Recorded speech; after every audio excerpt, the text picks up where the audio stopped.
Yo guys, what is going on? This is Yorkie Man here, and we are back with another episode of my own personal save. As I told you I would update with, I went a little bit further, to be fair, than I expected to go. I went a lot further. We are now a League 2 club. We managed to win the Vanarana Conference Premier, I think it's called. Anyway, we managed to win that. I just wanted to point this out though, because this is something that I touched upon. We have been put under a transfer embargo. Yeah, because obviously we spent so much money and brought so little in.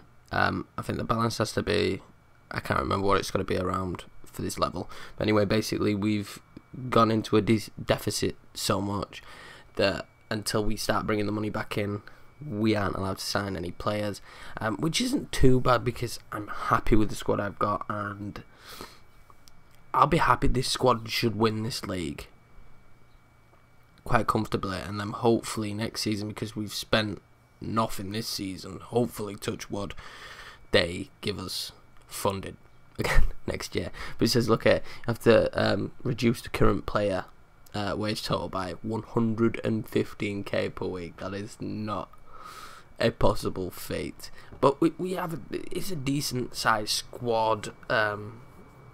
We are starting to get you through now, so I'm not too worried. This squad, without a doubt, in my opinion, should, touch wood, should get us through. Plus we have all these youngsters who are due in.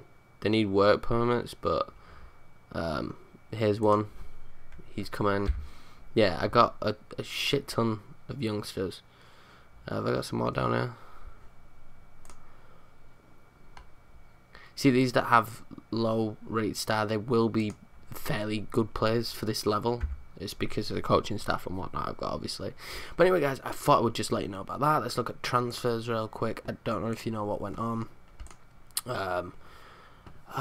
You knew Klaus was coming in. Melis came in, and so did Prosovic, who's been okay for what we paid for him. He's been okay. Out. I don't think there was anyone. No. Kevin Davis left, obviously. Johnny Van Crow, Omar Soji, they went to Geisley. You know, Geisley picked up some of our players. That's this year. I want last year. So I didn't go through this. Cody Cropper came in from Southampton for 3k. Emil Amundsen came in, who, just as a youngster, he's going to start seeing some football now. Dino Halovic, who, if you don't know, he was released. I have no idea why this man was released from Barcelona. No idea, but we're happy about that. Adil Chigi, really good signing. I mean, look at his worth now. Really good signing. He's going to be big for us. Spent a lot of time injured. Paul Grant, Declan McCade, Edward Sanders, Carl Tramco, Kenji Gore, Johnny Court. These are all just youngsters and odd players that I thought, why not bring in. But I came in on a full-time signing, which we wanted, and his price has gone way up. Melis came in on a free, which was a steal. Look at this, 5.5 million he's worth already. He's been a beast for us as well last year. He was unbelievable. Yeah, 30 appearances, 6 goals, 3 assists, 2 man of the match, and 7.06 rating. He was very good for us last year. Sam Klose, who came in, he's improved in his value, and I think the signings we're starting to get now will make a little bit more sense, but he didn't get that much play time last year. We've got good players in his position, and he did get injured for quite a good period. And I brought Prosovic in quite late on, but he still managed to make 10 appearances and 8 goals, 2 assists, 2 player of the match, and an average rating of 7.26. So it was impressive. It's just difficult when we've got Hoskins, and then this season so far, literally I've done nothing. Willie Robertson went out on a free. Lucy Daly went out, and Travis Gregory went out on a free. Nothing to note to let you know so far. I am going to now do this in half seasons. I'll do this one now. I might bring you one just before the season starts, once we've got the transfers in, and I'll bring you one in January.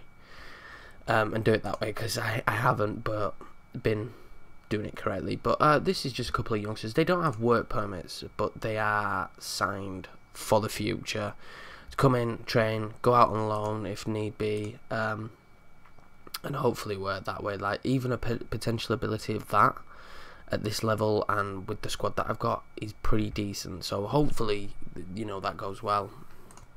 Finances, as expected, have decreased and decreased and decreased. And I've just gone from spending less and less and less, but that they have decreased a lot. But we're still, if we stay at this level, it's expected to go into the 100 million minus, which obviously we will. By that point, we'll have someone stepping in and telling us off. But it's creeping down lower and lower. Last season, the projected balance at the end of the season was minus 40 million, and as you can see, the balance is 29 because we won the league and whatnot. So we are starting bit by bit a new sponsorship deal. So hopefully, we do survive. I don't think there'll be any transfers. Let's have a look at Geisley. Research. They are now in the conference, as you can imagine. Geisley and Harrogate both went up, so that's what we wanted. They haven't been improving. What does ours say? What is it, club? See, ours says adequate youth and basic training because we're improving ours. Geisley's didn't. They're still both par, so they're not improving them. They must have decided that they don't need to yet. But they went up anyway. The finances now says insecure though, which worries me. But this team that they've got should very easily carry them through next season. I think their finances say insecure because they spent that extra year down in the Conference North, and that has just killed them. Which I did expect it to.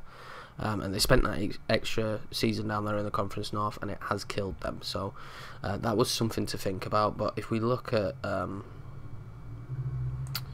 table, and we look at last season, champions quite easily, 107 points. We won 32, drew 11, and only lost 3, scoring 95. So it was a pretty breeze of a season, like I expected. I expect next season to be a bit of a breeze as well. Obviously, let's have a quick look at the Conference North last year. Geisley won it, stormed to it, 106 points. They scored 116 goals. They flipped. Their team was way too good for this league. Harrogate started to build their team, and then still in a better financial position from Geisley, but Geisley's team should easily push them through to League 2, and hopefully they'll come out of this financial difficulties they're in. Harrogate, I don't know about promotion again next year. Their finances are unbelievable.